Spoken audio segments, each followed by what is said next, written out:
our Honorable Prime Minister, given by our General Secretary Sri V. Dinagan XMLA and Kundra Srikumar, Vice President of Dhivara Sabha. Sir, please. നമ്മുടെ കൃഷ്ണ അവതാരങ്ങളിൽ ഒന്നാമത്തെ അവതാരം മത്സ്യ പരമ്പരാഗത മത്സ്യത്തൊഴിലാളി വിഭാഗമായ നമ്മുടെ ഈ വലിയ സമ്മാനം അദ്ദേഹത്തിന് നമ്മൾ നൽകുകയാണ്. Thank you. Thank you. The next, our General Secretary, Sri V. Dinagan XMLA is giving introductory speech. Mr. V. Dinagan has been the General Secretary of Dhivara Sabha since 1975. Still, he is officiating the same last 15 years. Welcome, sir.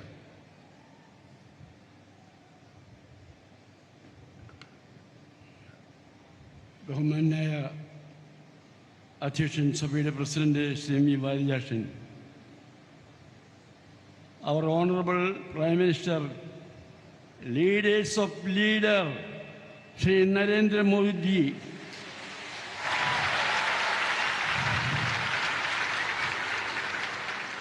കേന്ദ്ര fisheries സഹമന്ത്രി Shri George Kurian, Shri Hibi Eden M P, Shrimati Minimol mayor of Kochi, Shri Rajeev Chandrasekhar, who is the part and parcel of this function, and Shri Vinod M L A അടക്കമുള്ള നേതാക്കന്മാരെ, സഹോദരി സഹോദരന്മാരെ, as far as we are concerned, it is a historic moment. I don't know how to express our gratitude towards you, sir. We are very, very grateful to you because you have given two opportunities to present our issues and to discuss our issues. Now, you come here to bless us, the entire Dhivara community of Kerala, you come here. Sir, Akhila Kerala Dhivara Sabha is an organization of traditional fishermen. Traditionally, we are fishing in the marine water and inland water. Our population comes about 25 lakhs in 45 assembly constituencies and 11 parliament constituencies. We are a deciding factor. We are socially, educationally, economically and historically backward, arising out of the traditional practice of untouchability. So, as per the direction of the state government, the anthropological department, that is Kirtards, had conducted a study and submitted a report to the state government recommending to include the Dhivara community in the list of scheduled caste. In 1986, it was accepted by the state government and sent to the central government for implementation. I am very sorry to say, sir, the next state government came into power. At the time of election, they had withdrawn the decision of the former government. In the Mandal Commission, the occupational communities are to be included in the list of scheduled caste and scheduled tribe. We have presented this matter to the Honorable Prime Minister 3 times. The Honorable Prime Minister has taken a positive step. At that time also, the state government has taken a negative step. In 2024, at Trichur, we got a chance to present our issues to the Honorable Prime Minister. He has given some suggestions, some opinion about it. 2026, We visited our Prime Minister, Honorable Prime Minister at Trivandrum. At that time, we invited our Honorable Prime Minister to inaugurate the Golden Jubilee celebration of Akhila Kerala Dhivara Sabha. I am very proud to say our Prime Minister said, if any chance I will be there. Now who came here? Sir, we are traditional fishermen. So, considering the report of Critards, considering the report of Mandala Commission, please include in the list of scheduled caste or scheduled tribe. Sir, we have no institutions. We have submitted a project to the central government for modern education, mechanized fishing, and scientific aquaculture. That is to be accepted and implemented. In the case of power, political power and administrative power, we are nothing, sir. Out of 140 MLAs in the Kerala Legislative Assembly, there is only one member from this community. There is nobody from this community in the Rajya Sabha and Lok Sabha. Please take necessary action to solve the imbalance in the political power and administrative power. In the case of us, we are fishermen. We are facing so many problems. Natural calamity is a very serious problem. At what time, at any time, tsunami may come, sea erosion, cyclone. So that our request is, we are protecting our country's boundaries. Just like that, the coastal area is to be protected. And the people who are residing there. In the case of fishing, sir, we are traditionally fishermen. But by the act and rules passed by the state government, we have no power. It is an Herculean task to fish in the water, in the sea water and inland water. Sir, we must get the rights to fish. We must have the right to fish. That is our request. In the case of mining, we are living in the coastal area. Mining is going on. As a result, our residential area is becoming a part of the sea. It is without the consent of the central government. So, take necessary action. I conclude, sir, that the inland water, our holy Ganga, it was clean, just like that, our Vembanar backwater, and Periyar Lake and Ashtamudi backwater is to be cleaned. It is full of mud, it is highly polluted. That is to be solved. Last, our request is, sir, there is no report about the fishermen as a whole. Appoint a fishery commission to study the socio-economic and the occupational problems of fishermen. Last, I am going to say, on behalf of the Dhivara community, on behalf of our organization Akhila Kerala Dhivara Sabha, I assure you, sir, we are with you, we will be with you to strengthen the nation and strengthen our Honorable Prime Minister. Thank you, sir.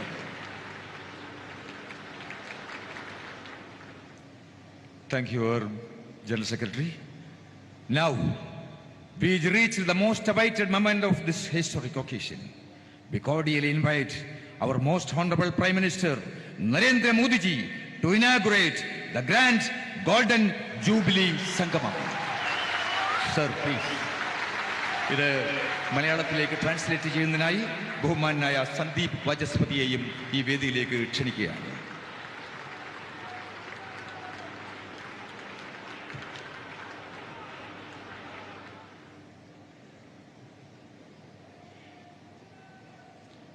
Bharat माता की भारत माता की, भारत माता की। अखिल केरला धीवरा सभा के senior vice president Shri Punthura Shri Kumar ji, general secretary Shri V Dinakaran ji, BJP state president Shri Rajeev Chandrasekhar ji, Dheevara Sabha के president Shri M B. Varijakshan ji, केंद्र सरकार में मेरे सहयोगी श्री जॉर्ज कुरियन जी, सभी जनप्रतिनिधिगण, धीवरा सभा के अन्य सम्मानित सदस्यगण, धीवरा महिला सभा की पदाधिकारिणीगण, अन्य सभी संगठनों के साथी और भाइयों एवं बहनों, कडलिंडे मकलक्क नमस्कारम। आज हम सभी एक ऐतिहासिक अवसर के साक्षी बन रहे हैं। अखिल केरला धीवरा सभा आज अपनी 50th एनिवर्सरी मना रही है। पिछले 50 ईयर्स से ये संगठन फिशरमैन समुदाय के अधिकारों की रक्षा के लिए निरंतर काम कर रहा है। 50 ईयर्स की इस यात्रा में आपका परिश्रम जुड़ा है, आपका सेवा भाव जुड़ा है। मैं इस शुभ अवसर पर केरलम के सभी फिशरमैन साथियों को, धीवरा सभा के सदस्यों को बहुत बहुत शुभकामनाएं देता हूं। ഇന്ന് നാം എല്ലാവരും ഐതിഹാസികമായ ഒരു പരിപാടിക്കാണ് സാക്ഷ്യം വഹിക്കുന്നത്. അഖില കേരള ധീവരസഭ ഇന്ന് അതിന്റെ സുവർണ ജൂബിലി ആഘോഷിക്കുകയാണ്. ഈ സംഘടന കഴിഞ്ഞ 50 വർഷമായി കേരളത്തിലെ മത്സ്യപ്രവർത്തക സഹോദരങ്ങളുടെ അവകാശങ്ങൾ സംരക്ഷിക്കാനുള്ള നിരന്തരമായ പോരാട്ടത്തിലാണ്. 50 വർഷത്തെ നിങ്ങളുടെ ഈ യാത്രയിൽ നിങ്ങളുടെ പ്രയത്നത്തോടൊപ്പം നിങ്ങളുടെ സേവന മനോഭാവവും ഉൾപ്പെട്ടിട്ടുണ്ട്. ഈ ശുഭാവസരത്തിൽ കേരളത്തിലെ മുഴുവൻ ധീവര സമുദായ അംഗങ്ങൾക്കും അഖില കേരള ധീവരസഭയുടെ കാര്യകർത്താക്കന്മാർക്കും ഞാൻ നന്മകൾ നേരുകയാണ്. एनडे सूरतगढ़े, अभी आप अपने भाषण में कह रहे थे कि प्रधानमंत्री ब्लेसिंग देने के लिए आए हैं। मेरे लिए तो जनता जनार्दन ही भगवान है। मैं ब्लेसिंग लेने के लिए आया हूं। ഇപ്പോൾ നമ്മുടെ ദിനകരൻജി അദ്ദേഹത്തിന്റെ പ്രഭാഷണത്തിൽ പറഞ്ഞു, പ്രധാനമന്ത്രി ഇവിടെ എത്തിയത് നമുക്ക് അനുഗ്രഹം തരാനാണ് എന്ന്. എന്നാൽ അങ്ങനെയല്ല. എന്നെ സംബന്ധിച്ചിടത്തോളം ജനങ്ങളാണ് എന്റെ ഈശ്വരൻ, ജനതയാണ് ജനാർദ്ദനൻ. ഞാൻ നിങ്ങളിൽ നിന്നും അനുഗ്രഹം തേടാനാണ് എത്തിയിരിക്കുന്നത്. कुछ ही समय पहले जब मैं केरल में आया था तो अखिल केरला धीवरा सभा के साथियों से मेरी मुलाकात हुई। कई विषयों पर आपसे चर्चा हुई थी। इतने कम समय में ही इस महत्वपूर्ण आयोजन में मैं एक बार फिर आपके बीच उपस्थित हूं। और आज जब मैं आपके बीच आया हूं तो पूरे प्रदेश के लिए एक आनंद का भाव भी है। मेरे मलयाली भाई बहनों का लंबा इंतजार पूरा हुआ है। आप सभी की बरसों से इच्छा थी कि केरला का नाम बदलकर केरलम किया जाए। केंद्र की हमारी बीजेपी एनडीए सरकार ने इस प्रस्ताव को मंजूरी दे दी है। मैं आप सबके चेहरों पर इसकी खुशी देख सकता हूं। भारत के इस सुंदरतम राज्य को अब मलयाली कल्चर के मुताबिक सही नाम मिला है, सही पहचान मिली है। मैं इस फैसले के लिए सभी केरलम वासियों को बहुत बहुत बधाई देता हूं। പ്രിയപ്പെട്ടവരെ, ഏതാനും നാളുകൾക്ക് മുൻപ് ഞാൻ കേരളത്തിലെത്തിയപ്പോൾ ധീവര സമുദായ നേതാക്കന്മാരുമായി കൂടിക്കാഴ്ച നടത്തുകയും വിവിധ വിഷയങ്ങൾ അവരുമായി ചർച്ച ചെയ്യുകയും ഉണ്ടായിട്ടുണ്ട്. അതിനുശേഷം വളരെ ചുരുങ്ങിയ സമയത്തിനുള്ളിലാണ് ഞാനിപ്പോൾ വീണ്ടും നിങ്ങളുടെ അടുക്കലേക്ക് എത്തിയിരിക്കുന്നത്. ഈ സംസ്ഥാനം മുഴുവൻ ഒരു സന്തോഷകരമായ അവസ്ഥയിലുള്ളപ്പോഴാണ് ഞാൻ ഇന്ന് നിങ്ങളുടെ അടുത്തെത്തിയിരിക്കുന്നത്. എൻ്റെ പ്രിയപ്പെട്ട മലയാളി സഹോദരങ്ങളുടെ ദീർഘകാലത്തെ പ്രതീക്ഷ ഇന്ന് സഫലമായിരിക്കുന്നു. നമ്മുടെ സംസ്ഥാനത്തിൻ്റെ കേരള എന്ന പേര് മാറി കേരളം എന്നാക്കണമെന്നുള്ള വർഷങ്ങളായുള്ള നിങ്ങളുടെ ആവശ്യം ഇന്ന് നിറവേറ്റപ്പെട്ടിരിക്കുകയാണ്. കേന്ദ്രം ഭരിക്കുന്ന ഭാരതീയ ജനതാ പാർട്ടിയുടെ നേതൃത്വത്തിലുള്ള NDA സർക്കാരാണ് ഈ ആവശ്യം അംഗീകരിച്ചിരിക്കുന്നത്. നിങ്ങളുടെ എല്ലാവരുടെയും മുഖത്ത് എനിക്ക് അതിന്റെ സന്തോഷം കാണാൻ കഴിയുന്നുണ്ട്. ഭാരതത്തിലെ മഹത്തായ സുന്ദരമായ ഈ സംസ്ഥാനത്തിന് ഇന്ന് മലയാളിയുടെ സംസ്കാരത്തിന് അനുയോജ്യമായ ഒരു പേര് കിട്ടിയിരിക്കുകയാണ്. ഈ തീരുമാനത്തിന്റെ പേരിൽ എല്ലാ കേരളം വാസികൾക്കും ഞാൻ ആശംസകൾ നേരുകയാണ്.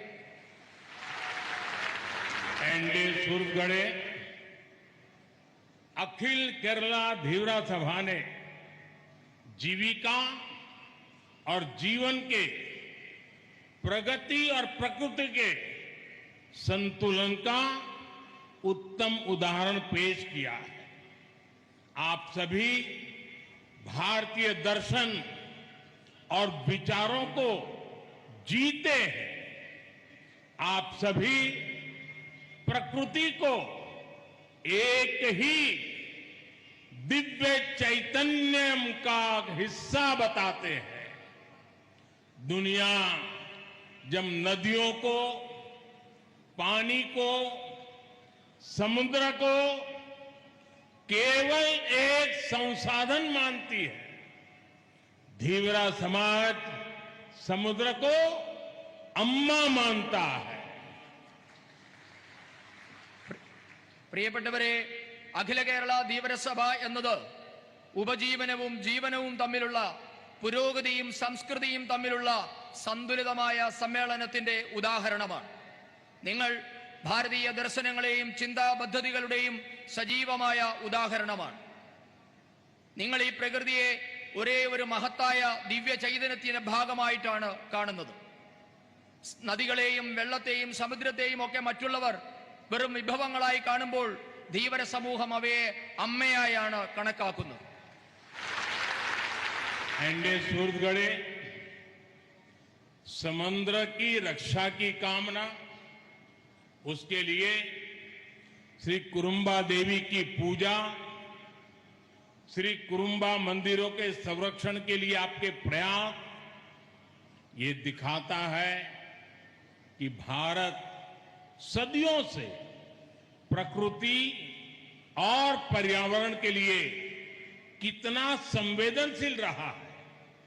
आप अपनी परंपरा को भगवान व्यास से भी जोड़ते हैं, यानी आपकी परंपरा भारत के इतिहास का अहम हिस्सा है। इस धरती के महान गौरव को संजो कर रखने के लिए मैं आप सबकी हृदय से बहुत बहुत सराहना करता हूं. സമുദ്രത്തെ സംരക്ഷിക്കണമെന്ന ആഗ്രഹം, അതിനായി കുറുംബദേവിയുടെ പൂജ, ശ്രീ കുറുംബക്ഷേത്രങ്ങൾ സംരക്ഷിക്കാൻ നിങ്ങൾ നടത്തുന്ന പ്രയത്നം, ഇവയൊക്കെ പ്രകൃതിയെയും ആവാസ വ്യവസ്ഥയെയും സംരക്ഷിക്കാൻ ഭാരതം നൂറ്റാണ്ടുകളായി നടത്തിവരുന്ന ശ്രമങ്ങളുടെ ഭാഗം തന്നെയാണ്. നിങ്ങൾ നിങ്ങളുടെ പൈതൃകത്തെ ഭഗവാൻ വേദവ്യാസനുമായാണ് ചേർത്ത് വെക്കുന്നത്. മറ്റൊരു തരത്തിൽ പറഞ്ഞാൽ നിങ്ങളുടെ പാരമ്പര്യം എന്നത് ഭാരതത്തിന്റെ ഇതിഹാസത്തിന്റെ ഭാഗം തന്നെയാണ്. ഈ മണ്ണിനെ മഹത്വമുള്ളതായി കരുതി സംരക്ഷിക്കുന്നതിന് നിങ്ങളേവരെയും ഞാൻ അഭിനന്ദിക്കുകയാണ്. सूरजगढ़े कोची केरलम के इतिहास में सामाजिक परिवर्तनम की पवित्र भूमि रही है। पंडित करुप्पन के नेतृत्व में यहीं से सम्मान और समानता की आवाजें उठी थी। उस जज्बे को अखिल केरला धीवरा सभा ने आज भी जीवंत बना रखा है। मैं इस अवसर पर माता अमृतानंदमयी जी को भी नमन करूंगा। उनका जीवन निस्वार्थ सेवा का एक अद्भुत उदाहरण है। उनका मुझ पर जो स्नेह रहा है वो मेरा बहुत बड़ा सौभाग्य है। സുഹൃത്തുക്കളെ, കേരളത്തിന്റെ ചരിത്രത്തില് കൊച്ചി എന്നുള്ളത് സാമൂഹ്യ പരിവർത്തനത്തിന്റെ മണ്ണായാണ് കണക്കാക്കപ്പെടുന്നത്. ഈ മണ്ണിൽ നിന്നാണ് പണ്ഡിറ്റ് കരുപ്പൻ സ്വാഭിമാന ബോധത്തിന്റെ അവകാശ പോരാട്ടത്തിന്റെ ഒക്കെ ശബ്ദമുയർത്തിയത്. അതേ വികാരമാണ് ഇന്നും സജീവമായി ധീവരസഭ നിലനിർത്തുന്നത്. ഈ അവസരത്തിൽ ഞാൻ ലോകാരാധ്യയായ മാതാ അമൃതാനന്ദമയി ദേവിയെ ഞാൻ നമസ്കരിക്കുകയാണ്. അമ്മയുടെ ജീവിതം എന്നുള്ളത് നിസ്വാർത്ഥ സേവനത്തിന്റെ അത്ഭുതകരമായ ഉദാഹരണമാണ്. അമ്മയ്ക്ക് എന്നോടുള്ള സ്നേഹം ജീവിതത്തിൽ എനിക്ക് കിട്ടിയ ഏറ്റവും വലിയ സൗഭാഗ്യങ്ങളൊന്നായി ഞാൻ കരുതുകയാണ്. एनडे सूरतगढ़े आज अखिल केरला धीवरा सभा के 50 वर्ष का ये अवसर हमें उसके महान कार्यों को याद करने का भी मौका देता है। राष्ट्रीय चेतना से जुड़े हर विषय पर आपने आगे आकर जिम्मेदारी संभाली। भारत की समुद्री सीमा की रक्षा में आपकी कम्युनिटी पहली पंक्ति की प्रहर बनकर के खड़ी रही। राम जन्मभूमि आंदोलन में इस समुदाय की सक्रिय भागीदारी रही है। सामाजिक समरसता को आगे बढ़ाने में अखिल केरला धीवरा सभा ने बहुत महत्वपूर्ण योगदान दिया है। ധീവരസഭയുടെ സുവർണ ജൂബിലി വർഷം എന്നുള്ളത് സഭയുടെ മഹത്തായ പ്രവർത്തനങ്ങളെ ഓർമ്മിക്കാനുള്ള അവസരം കൂടിയാണ്. രാഷ്ട്രത്തിന്റെ ചേതന സംരക്ഷിക്കേണ്ട അവസരങ്ങളിലെല്ലാം നിങ്ങൾ മുന്നോട്ട് വന്ന് ആ ഉത്തരവാദിത്വം ഏറ്റെടുത്തിട്ടുണ്ട്. ഭാരതത്തിന്റെ സമുദ്രാതിർത്തികൾ സംരക്ഷിക്കാൻ ഈ സമൂഹം എന്നും മുൻപന്തിയിൽ നിന്നിരുന്നു. മുന്നണി പോരാളികളായി തന്നെ നിലനിന്നിരുന്നു. രാം ജന്മഭൂമി പ്രക്ഷോഭ സമയത്തും ഈ സമുദായം വളരെ സജീവമായി പങ്കെടുത്തിട്ടുണ്ട്. സാമൂഹ്യ സന്തുലിതാവസ്ഥ നിലനിർത്താനും മുന്നോട്ട് കൊണ്ടുപോകാനും अखिल केरला धीवरसभ നടത്തുന്ന ശ്രമം നിസ്തുലമാണ്, മഹത്തരമാണ്. एनडे सूरतगढ़े केरलम में आई विनाशकारी बाढ़ के समय भी पूरे देश ने आपकी सेवा भावनाओं को बहुत करीबी से देखा है।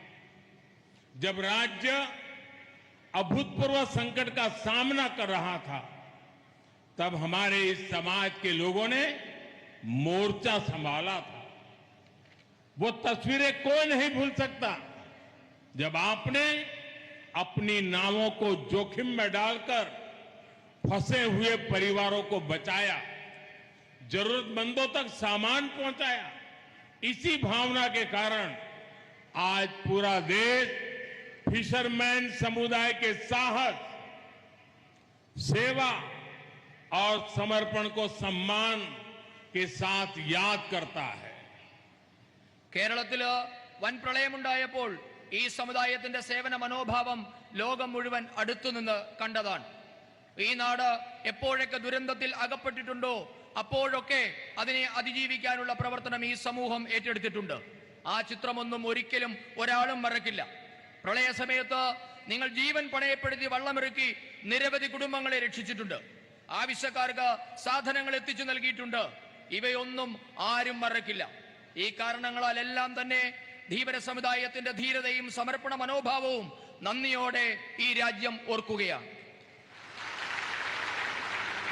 एनडे सूरतगढ़े हमारी फिशरमैन कम्युनिटी की मेहनत, उनकी क्षमता देश की अर्थव्यवस्था को नई गति देने की ताकत रखती है। लेकिन दशकों तक इस बड़े वर्ग की उपेक्षा होती रही। आपके श्रम के साथ पिछली सरकारों ने कभी न्याय नहीं किया। लेकिन अब बीजेपी एनडीए सरकार आपके असीम सामर्थ्य को मान देते हुए आगे बढ़ रही है।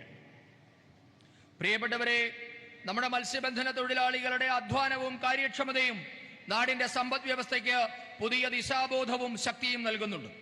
എന്നാൽ വർഷങ്ങളായി ഈ സമൂഹത്തിന് അവഗണന മാത്രമാണ് തിരികെ കിട്ടിയത്. നിങ്ങളുടെ പരിശ്രമങ്ങൾക്ക് അർഹമായ പരിഗണന കഴിഞ്ഞ സർക്കാരുകളൊന്നും തന്നെ നൽകിയിട്ടില്ല. എന്നാൽ ഭാരതീയ ജനതാ പാർട്ടി നയിക്കുന്ന എൻഡിഎ സർക്കാരാണ് നിങ്ങളുടെ സമാനതകളില്ലാത്ത കഴിവിന് അംഗീകാരം നൽകി മുന്നോട്ട് കൊണ്ടുപോകുന്നത്. हमारी सरकार ने फिशरमैन कम्युनिटी के सामर्थ्य को ब्लू इकोनॉमी के असीम पोटेंशियल की दृष्टि से देखा है। ये बीजेपी एनडीए सरकार ही है जिसने फिशरमैन के हितों के लिए अलग मंत्रालय का गठन किया। हमने फिशरमैन समुदाय को विकास की मुख्य धारा में लाने के लिए कई महत्वपूर्ण कदम उठाए। प्रधानमंत्री मत्स्य संपदा योजना के तहत केरलम के लिए अराउंड 1,400 करोड़ रुपीस का प्रावधान किया गया है। इससे फिशरीज में केरलम तेजी से आगे बढ़ रहा है। ഈ സർക്കാർ മത്സ്യത്തൊഴിലാളി സമൂഹത്തിന്റെ കഴിവിനെ നമ്മളുടെ സമുദ്രത്തിന്റെ സമ്പദ്ഘടനയായ ബ്ലൂ ഇക്കോണമിയുടെ അനന്തമായ സാധ്യതയായാണ് കാണുന്നത്.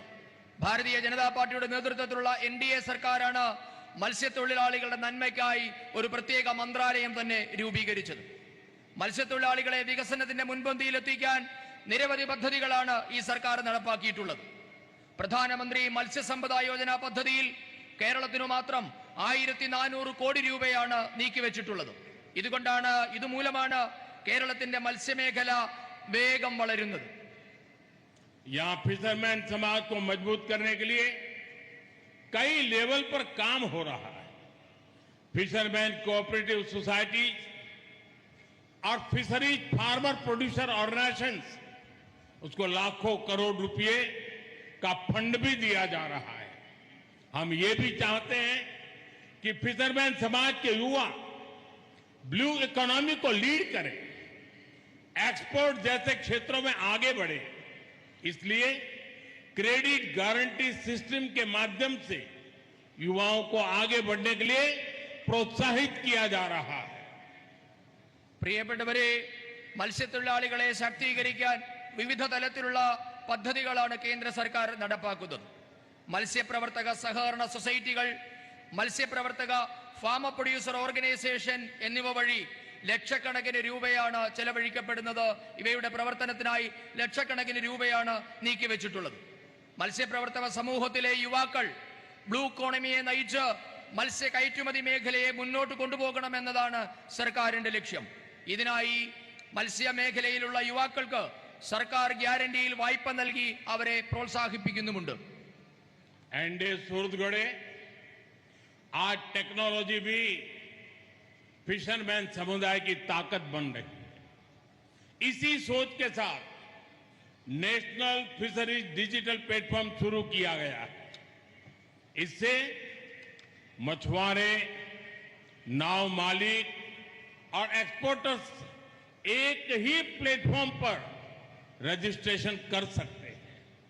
उन्हें योजनाओं का लाभ मिलने में अब और आसानी हो गई है। ഇന്ന് സാങ്കേതിക വിദ്യയും മത്സ്യത്തൊഴിലാളികളുടെ ശാക്തീകരണത്തിനായി ഉപയോഗിക്കപ്പെടുകയാണ്. ഇതിനായി ദേശീയ ഫിഷറീസ് ഡിജിറ്റൽ പ്ലാറ്റ്ഫോം തുടങ്ങിയിട്ടുണ്ട്. ഇതുവഴി മത്സ്യത്തൊഴിലാളികൾ, ബോട്ടുടമകൾ, കയറ്റുമതിക്കാർ എന്നിവരെ ഒറ്റ പ്ലാറ്റ്ഫോമിൽ എത്തിച്ച് ഒറ്റ ശൃംഖലയിൽ കോർത്തിണക്കി അവരെ പ്രവർത്തിക്കാൻ അനുവദിക്കുന്നുണ്ട്. അവരവിടെ രജിസ്റ്റർ ചെയ്യുന്നുണ്ട്. അവർക്ക് ഇതുമൂലം വിവിധ പദ്ധതികളുടെ സഹായം കിട്ടുന്നത് കൂടുതൽ എളുപ്പമായി മാറിയിരിക്കുന്നു. एनडीए सूरतगढ़ समुद्र में जाने वाले मछुआरों की सुरक्षा भी हमारे लिए बहुत महत्वपूर्ण है। पहले हमारे मछुआरे भाई बहन खुले समुद्र में जाते थे तो घर वाले उनके वापस आने तक चिंता और डर में डूबे रहते थे, क्योंकि समंदर में मौसम को लेकर आशंकाएं बनी रहती थी। लेकिन अब ऐसा नहीं है। हमने सैटेलाइट के जरिए समंदर में मछुआरे भाई बहनों की सुरक्षा को बढ़ाया है। केरलम की बोट्स के लिए अराउंड 7,000 सैटेलाइट आधारित ट्रांसपोंडर्स भी दिए गए हैं। इनमें से 4,500 से अधिक ट्रांसपोंडर स्थापित किए जा चुके हैं। इससे समुद्र में आने वाली फिशरमैन की सुरक्षा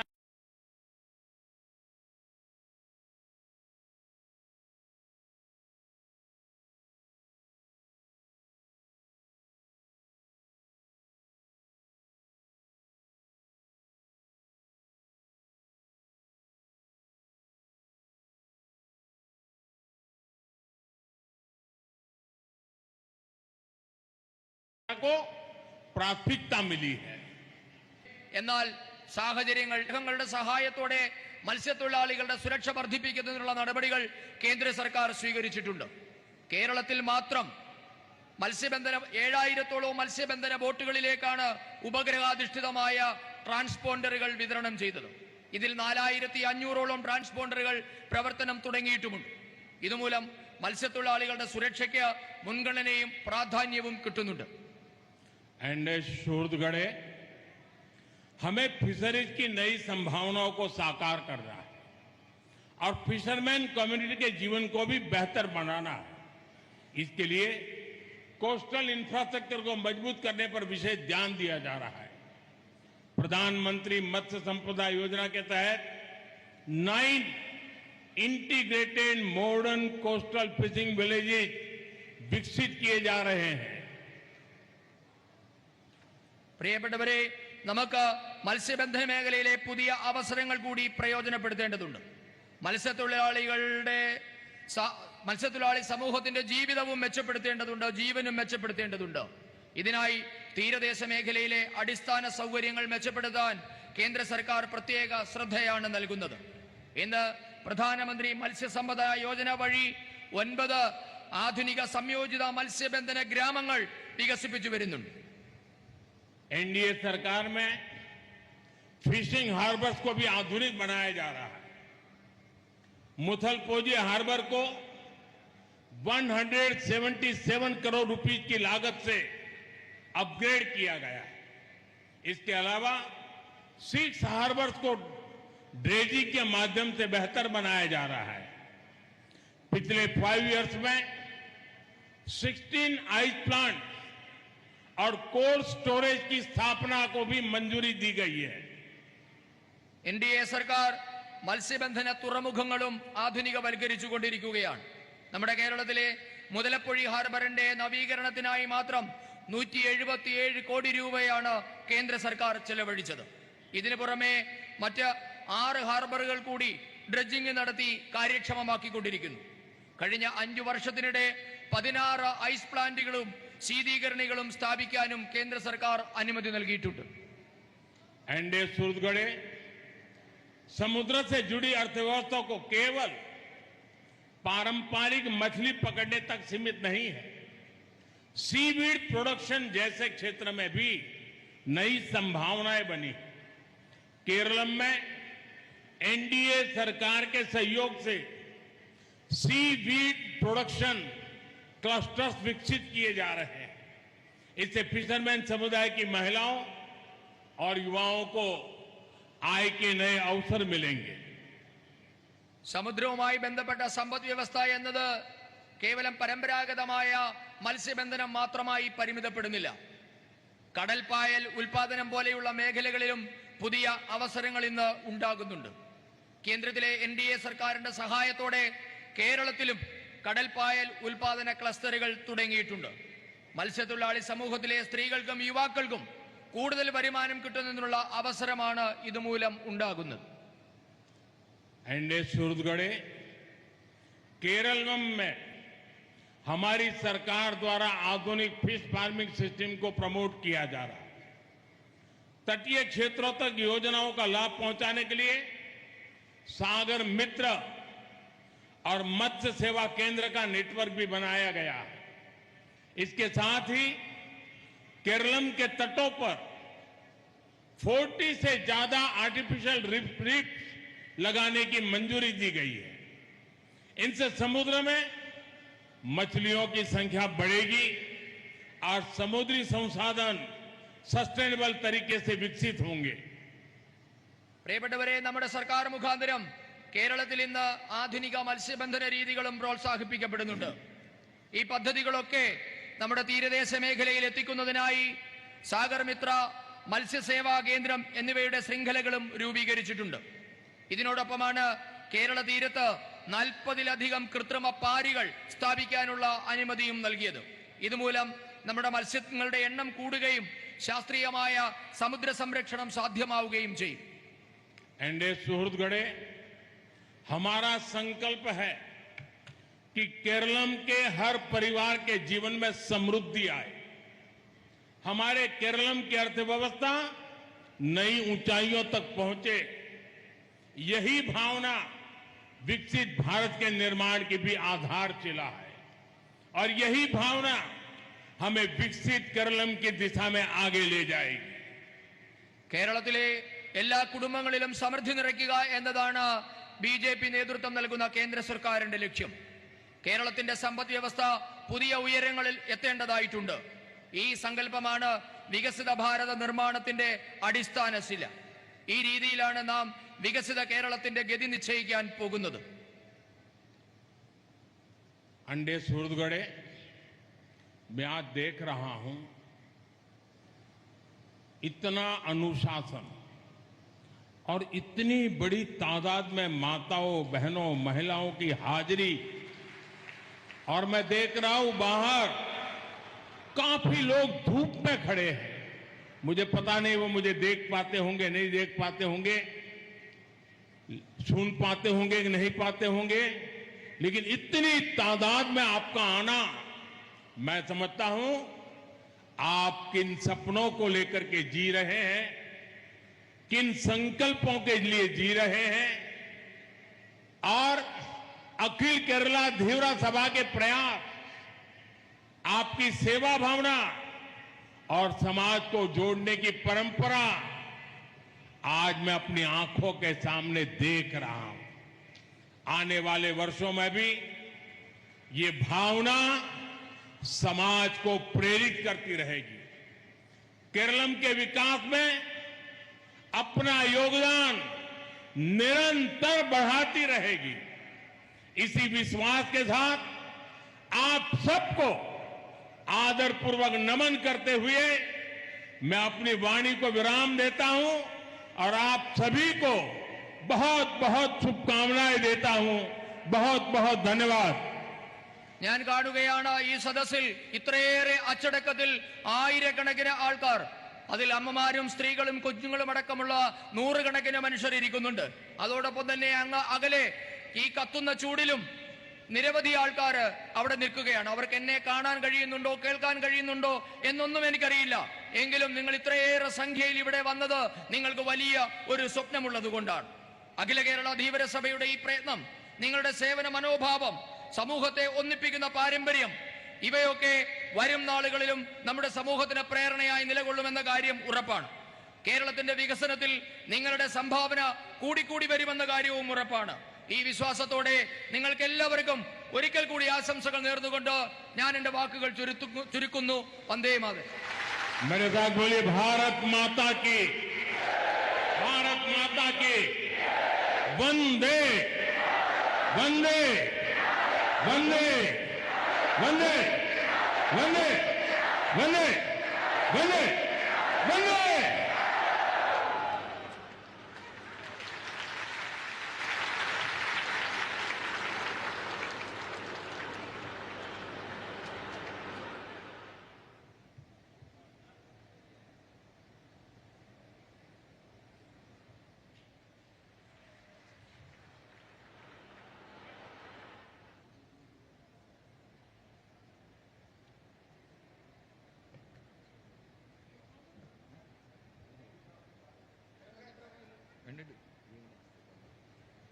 Thank you very much, sir. We express our gratitude